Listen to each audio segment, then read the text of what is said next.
சினிமான்றது நல்ல மீடியா. ம் நான் என்னுடைய அனுபவத்தில் நிறையா இப்போ நீங்கள் சொன்ன மாதிரி ம் கவிஞர் கண்ணதாசன், ம் பட்டுக்கோட்டை கல்யாண சுந்தரம், வாலி ம் இவங்களோடலாம் பழகிற சந்தர்ப்பம் கிடச்சிது. நட்புன்னு எடுத்துக்கும் போது ம் சினிமாவில் எனக்கு ரொம்ப வேண்டியவங்கன்னு ரொம்ப கண்ணதாசன் சார், விஸ்வநாதன் தான் ரொம்ப.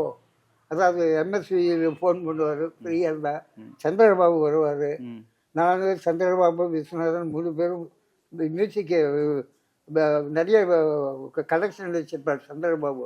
அதை போட்டு கேட்க சொல்லுவார். ஸ்டார்ட்லாம் கேட்டுறேன். டே இது கோனி பிரான்சிஸ் ஸ்டைல், இதை கேளு அப்படின்னு சந்திரபாபு ரொம்ப நாலேஜபிள் பர்சன். ம் அது மாதிரி நல்ல நட்புகள் இருந்தது. ஷோ எடுத்துட்டிங்கன்னா எனக்கு ரொம்ப க்ளோஸ். அவன் பெரிய ஒரு விமர்சகர், பெரிய நாங்கள் அடையப்புடன் பேசிக்கிற அளவுக்கு ஃப்ரெண்ட்ஸு. காரணம் அவங்க அப்பாவும் நானும் ஷோவுக்கு நான் திரைப்பட உலகத்துக்கு வரத்துக்கு முன்னாடியே ஷோ அப்பாவை எனக்கு தெரியும்.